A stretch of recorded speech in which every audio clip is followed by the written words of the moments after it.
later. But thanks heaps for jumping on board with the trip. It's going to be a lot of fun. And I haven't done a trip I have done one before this big, but not in a long time.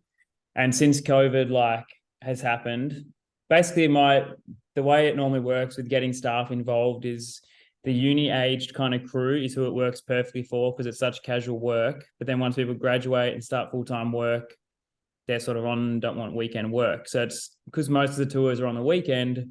I'm constantly trying to find new people that are sort of that uni age bracket.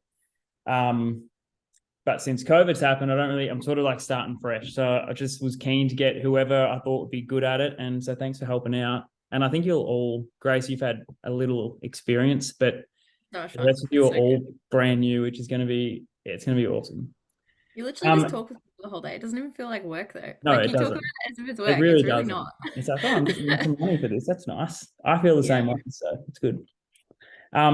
Really quick, like context to those who don't know anything about Real. So I took it over in 2016 from guys from Q Baptist that started it up. And the whole focus was to create a better, opportunity and experience for international students in Australia. So basically the main group that we work with are study abroad students who are here for one semester. And what it means is those guys come and just want to experience as much as they can in the short time that they're here. They're generally pretty happy to spend a bit of money to do that as well, which makes it easier to try and sell trips to them. But there's also no other real tour company out there anymore that focus solely on this market. So from us partnering with the universities, I get to go in like on orientation day, present to 200 to 300 study abroad students that are new every semester. And then they're just like, oh, cool. Like I can do a trip down the Great Ocean Road. All right, well, I'll just come with you because I don't know anyone else here. So that's kind of what we do. And there's definitely a large, when the business started and when I took it on, like a real carryover of the focus of that missional component, I guess, that we don't know who these people are. We don't know what their life is like and where they're from or what they're doing here. But a lot of them are very just open-minded about what their time in Australia can entail. And I've, 99% end up loving it and probably want to stay longer. So it makes it really easy for us to just be ourselves, and they seem really drawn to that. And just being able to, I think, for all of us anyway, as Christians, and understanding how to appreciate people, I think, which seems like common sense, but it's not to everyone. I think that just by loving on them and being ourselves, they really pick up on it and notice something different. So although we're not, obviously trying to go out and bring them to Jesus, I think that you never know what can happen down the track. So that's kind of my heart behind it too. So in saying that, what we offer and the service, the way we provide that is sightseeing tours all around the place. And for you guys, what we're looking at is we've just got in touch with Deakin. So this is the first time we've ever worked with them. And what they sort of asked us to do is it's actually orientation week starting tomorrow. And so as a part of their orientation, they wanted to have a tour. So going off site, whereas normally we might do them like later in the semester. And Deakin have subsidized a trip massively. So they're paying under 50% of what we'd normally charge students because Deakin have given us some money to put towards it. So that's why we've got the sheer number of students signing up. So we've got 130 that are signed up, which is awesome. So we'll have 3 coaches. And although I have done that size before, it's been a long time and it just takes a team effort to try and make it happen. So we're going to Phillip Island. I'll pull up in a second the itinerary. And basically, as I said earlier, like the sole focus is to just love on these guys and hang out with them. And all I ask of you guys is to spread yourselves amongst the group as the day goes on, get to know them, be yourself. And the more we sort of mix and spread ourselves out, the more numbers will be able to speak to and hang out with as well. But on top of that, how do I say this? We don't need to advertise that none of you have come on a tour before except Grace. From a professional point of view, I think it just looks better if it's that, like, they won't pick up on it unless they ask you directly. And in that case, that's fine. I say, oh yeah, it's just my first one. That's fine. Don't lie. But I just don't think there'll be a couple of Deakin Uni staff members as well with us. I'm going to try and get them on my bus just so I can chat to them and get to know them. But they'll be floating around. There's also Deakin have organised a videography crew that would be driving. So they're going to take videos of the day, which is cool, to promote it to future groups. But yeah, that's, I guess, one thing, just having the back of your mind, like there's no need to promote or talk about, oh, this is my first trip. I'm just as new as you guys. I haven't done this before. Just let that go. And as much as you can get your head around the itinerary that we're going, I'm going to show you now, the better, so that it's if you're doing announcements on the bus or talking to people, it's just kind of normal to speak about. Or if someone asks, are we going here next? Or what's at the Nobbies? You can kind of just tell them and don't have to sort of beat around the bush to give an answer you don't really know. But if you don't know, that's also fine. Any questions so far? No? Nice. Good. Cool. Let me share my screen and then I'll pull up the itinerary. And what I was thinking, I've spoken to a couple of you already. Nash seems pretty eager and keen to do some announcements on a bus. So Nash, I'm going to take you up on that. And also Jaden or Jemima, I would, if you're willing. Jem. Okay, Jem, if you're also happy to, that would be great. And then, so Rach, Grace, and Dylan will just like get on one of the 3 buses. It doesn't really matter. I'll let you know which one. All right, screen share. What do you mean by announcements?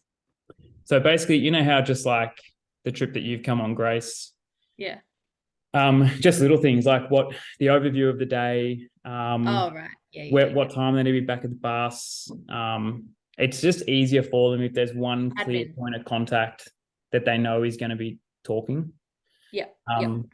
So because there'll be 3 buses, obviously I can't do it on all 3 buses. And the more we can be in sync and stuff, the easier. What was that? Yep. What's insane? 3 buses. Yeah. So good. So it'll be cool. So basically what I've done here, and I'll send this out to you, is you've got the times where we need to be leaving and things. In the details sort of box here, which is the majority of it, I've just got some brief dot points that you probably want to include.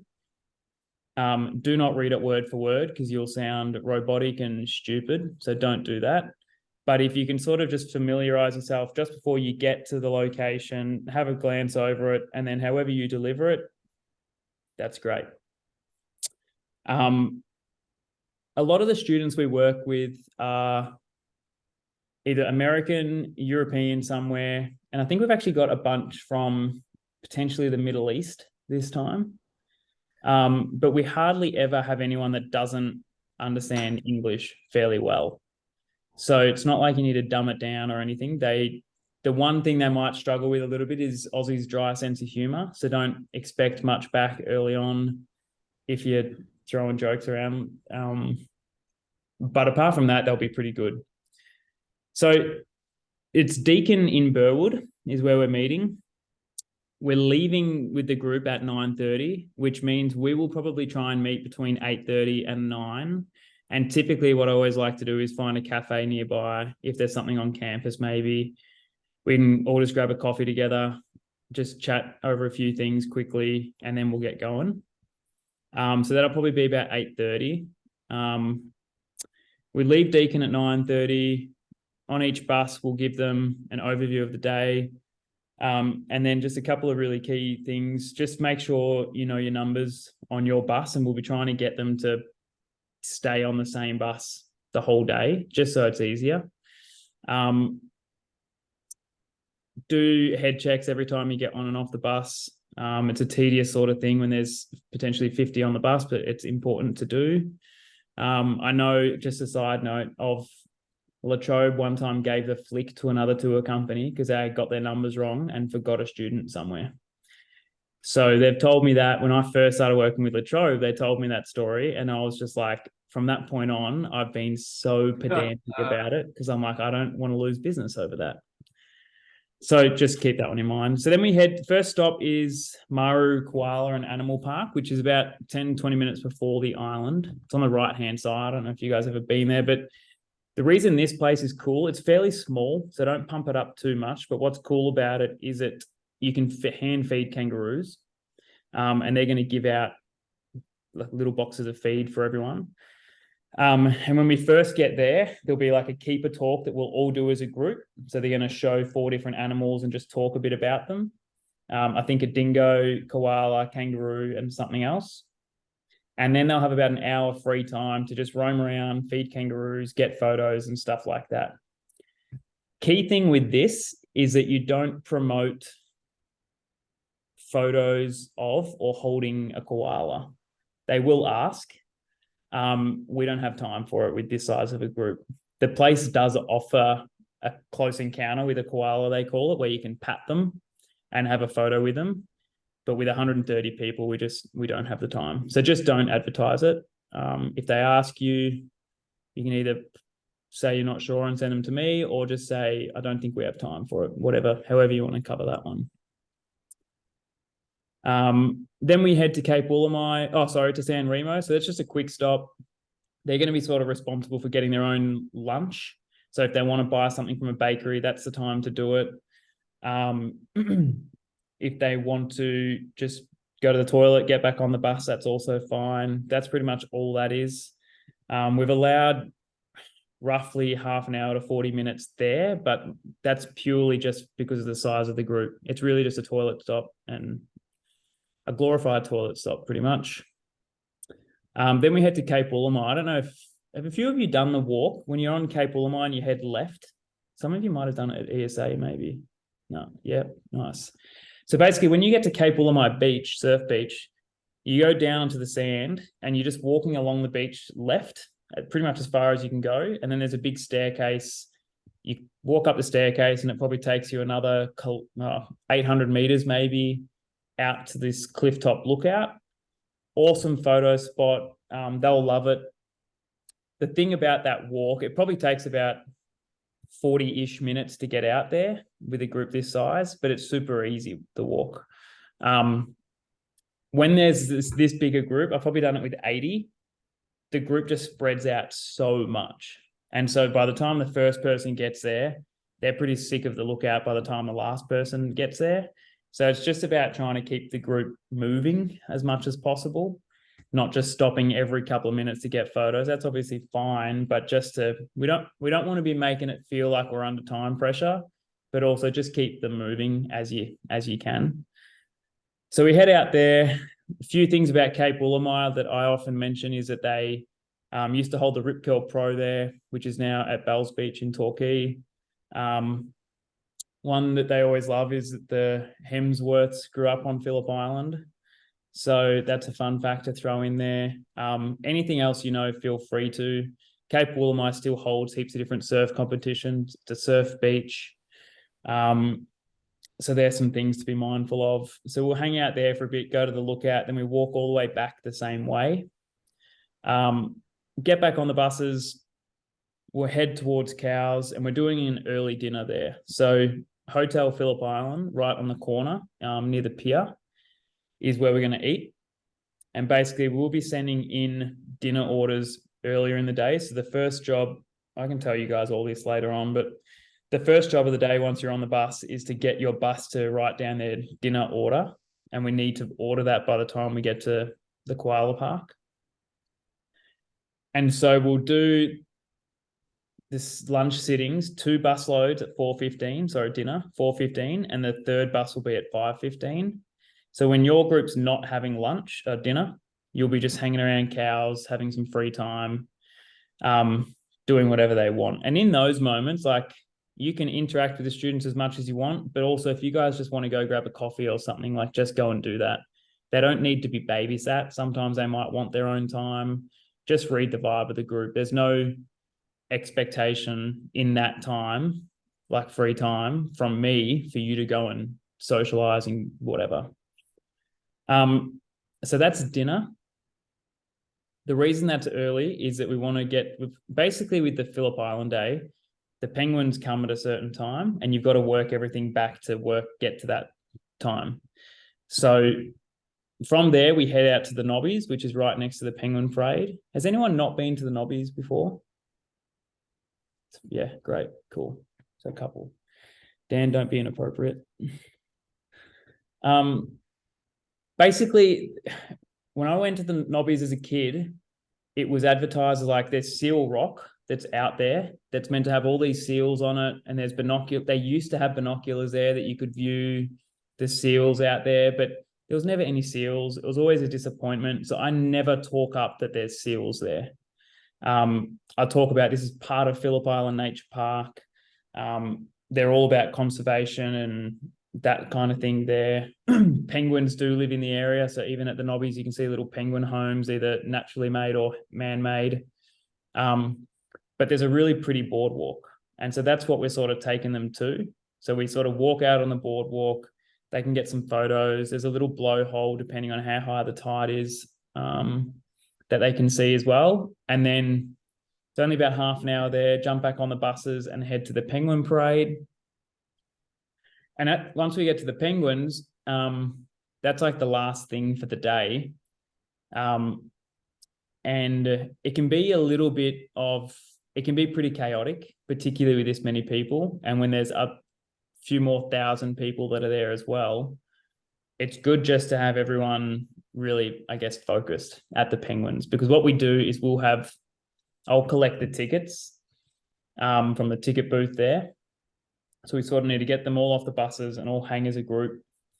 We'll hand out tickets. I've got to figure out exactly what the process is from the Penguin Parade people, but then we'll send them through. Once we get them in the doors at the Penguin Parade Centre, they're kind of on their own again. So they'll go out, head down towards the beach, find a seat on the grandstand, wait for the penguins to come in. Then once the penguins have mostly finished arriving, they'll have some time to check out souvenirs and stuff afterwards if they want to. And then the tricky thing is getting them all back on the buses. I've said 9:30-ish because the penguins start arriving this time of year about 8:40, but you never really know how long it's going to take or at what time will the students get sick of seeing penguins. There's always a time. It could be over in like 20 minutes where they feel like they've seen enough and they start heading back to the bus. But also you might have majority there at 9:20 at the bus, but then there's 15 students that are still out loving life. So that's where it's kind of like, it might be handy to have a couple of people stay back out near the beach to just sort of be ushering our group back as much as you can. It's going to be hard. That's where they sort of just need to take some ownership. But they get back when they get back and we leave when we can leave. And hopefully that's around 9:30. Couple of things about the Penguin Parade that I'd be mindful of. Photos are not allowed at all. And that's something that's good to mention to them on the way there so they don't get disappointed when they get told off. They'll be disappointed anyway when you break it to them, but that's a Phillip Island Nature Park rule. They used to allow photos, and then they used to allow photos with no flash, but it damages the penguin's eyes. And so they were like, we need to can it all together because either it's lost in translation from all the tourists or people just don't care enough. And it was getting damaging for the penguins. So they've just canned photography altogether. Sometimes people are pretty upset about it, but there's only so much you can do. So let them know about that on the way to the Penguin Parade. Don't talk up the actual grandstand viewing of the parade because sometimes it's hard to see them coming in from the water. People can be disappointed. I always talk up the best spot to view them is actually once they've started coming in for a little while and you start walking from the beach back to the visitor centre, you see all the penguins walk along the footpath, like right near you. And that's the best sort of spot to be viewing them from. So don't downplay it, but pump up the parts that are good rather than the parts that are a little bit questionable. That's kind of the basics and the itinerary and where we're going.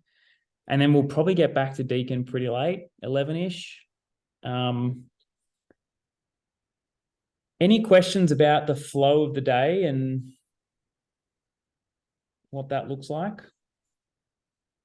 Can I just ask about the bit where it's like the buses kind of are going a different way? That bit, if they've forgotten Luke and Nash's bus will eat first. So Oh, we all yeah. splitting. Yeah, so that bit, yep. So we'll all get to Cows around 4-ish. I'll let you know on the day which is bus 1 and 2, but I'll just pick 2 of them and we'll eat at 4:15 because the restaurant are expecting like 80 to 90 at 4:15, and then the other bus at 5:15. So it's a good question. There's with dinner, so we'll have the pre-order that's been sent in. Guarantee this will happen because it happens even with a group of 25. They'll write down their names and somehow they'll take the wrong meal. So they've ordered a chicken parma, and when the fish and chips are coming around, they've claimed the fish and chips because maybe it looks better, and that stuffs everything else up. It will happen. Basically, we've just got to do the best we can. What I find is that typically the waiters and waitresses aren't the greatest at speaking clearly, and they'll come out to a group of 80 people and just be like, I've got some fish and chips. And like no one hears them. They don't know what's going on. And so the more we can be scattered and just like echo whatever the waitresses are saying and can basically hand meals around, the quicker it'll be.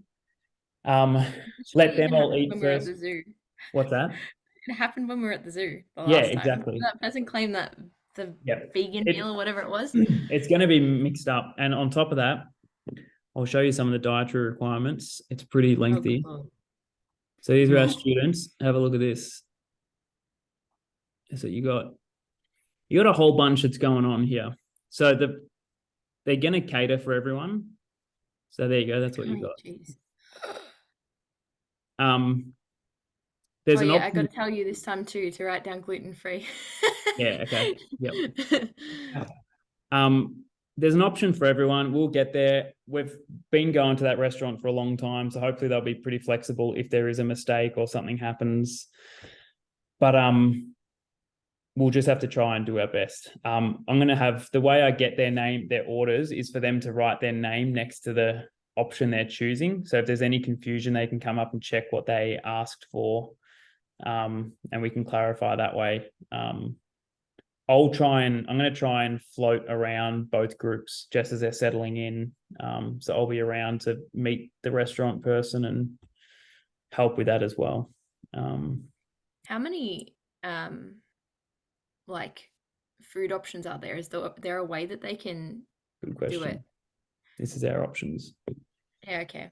So we've got 6 different options. You know what we could do? We could I'm happy to do this if you think it'll be easier.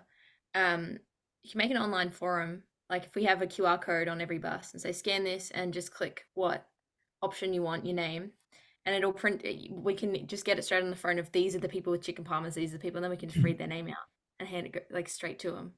I'm totally down for something like that. The only thing, and it might not be an issue, the only thing you run into is sometimes if someone's sleeping on the bus or someone's missed or whatever. Yeah, right. Yeah. But that can still happen with this method as well. So I don't know.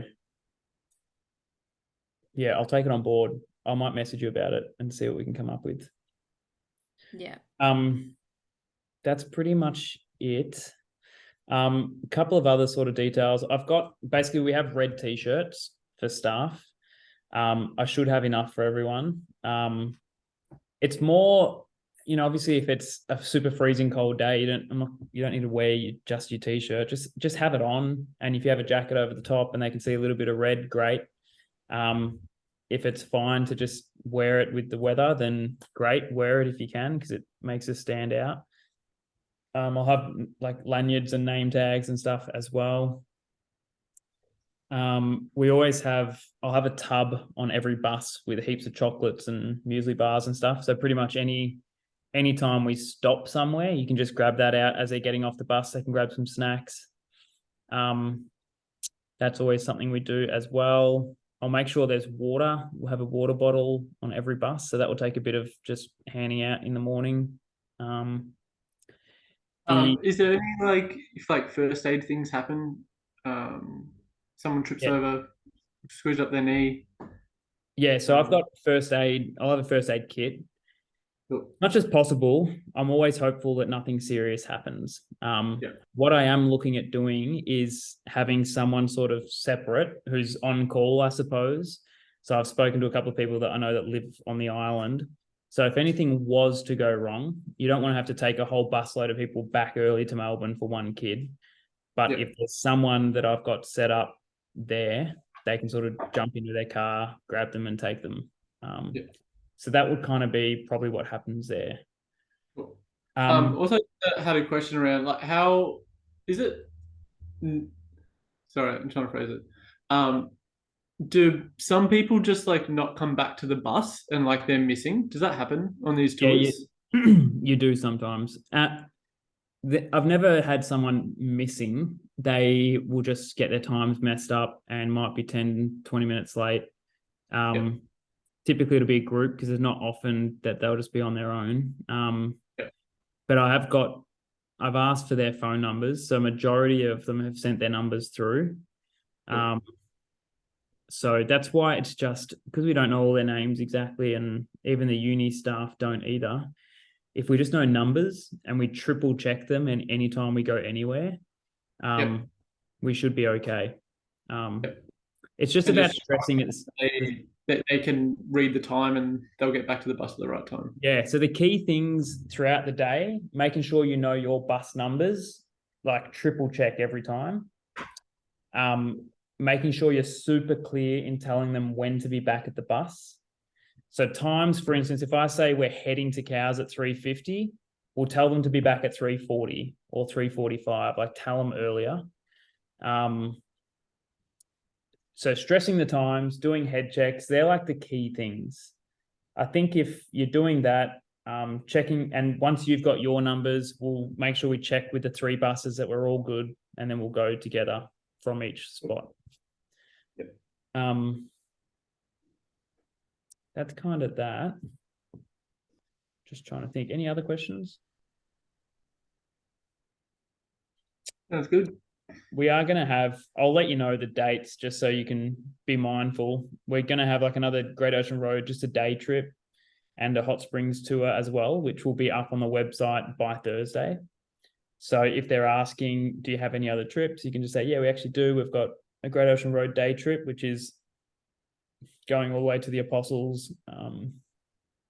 Not much else happens because you don't have time for anything else in one day. So you drive all the way to the Apostles with a few stops along the way. And then the hot springs is like just a relaxing night down the peninsula, go to a brewery for dinner, and then hot springs after that. So I'll let you know the dates of those. There's some of the essentials, I think. What I'll do is I'll reach out to you guys to let you know. I've got to get just some basic details from you for pay and all that sort of legal stuff. So I'll send some forms out. And then if you can just either hand them to me on Thursday or flick them back during the week sometime, that is fine. But I think that's it. Like I'm super confident and comfortable with the crew that we've got. Like, it doesn't matter that you haven't done one before. You've all done plenty of amps and things and understand like the kind of tone that we want to set, and it kind of just happens organically. So it is going to be a really fun time. You probably will forget that you're getting paid throughout the day, and yeah, I'm keen to leave them. I guess the main thing is just keeping in the back of your head, this is the first ever trip we've done with Deakin.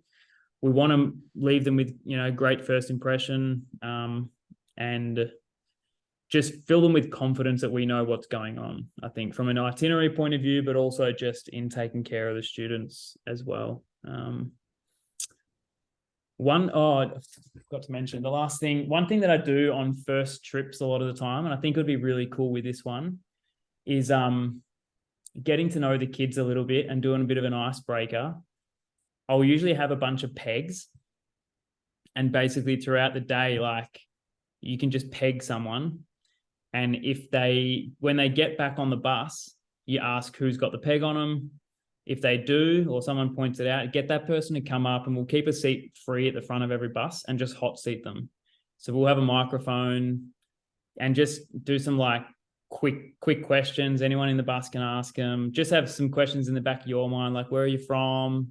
What are you doing here? What are you most excited about? Are you single? Do you scrunch or fold? Like, just get to know them as much as you can. I think that even do between staff as well, so they get to know you. That's a handy little one. But any other sort of tricks and tips like that, feel free to do them, and we'll make sure tunes are pumping on a speaker at the very start of the day. And I think that's it. There's probably a lot of info there, but yeah, any last questions? Otherwise, we might just end it and reach out if you have any other questions during the week. Yeah, that sounds really good, Luke. I'm keen. It'll be fun. Nice. It'll be really Thanks, fun. guys. Yeah, it's gonna be awesome, Luke. Thanks, Nice. Luke. As to get you involved. So, the other one, take as many photos and footage and whatever as you can and want, and that'll be awesome for content. So Is that like yeah, all the young people are happy to get in photos and like stuff. yeah, like is there Yeah, some kind of so form or something? I'm going to have them sign forms as well. So I'll hand each bus a stack, just a bit of a waiver that has that on it as well. So Yeah, cool. we'll just get that, and as long as they sign that, then we're all good. Easy. Yep. Cool. Thanks, guys. Sounds good. Appreciate Thanks, your Luke. time, and enjoy the rest of your Sunday, and we'll be in touch. Sounds Cool. good. Thanks, Luke. Nice. Thanks, guys. Bye, guys. Thanks, Luke. All good. Catch up. Bye. Bye.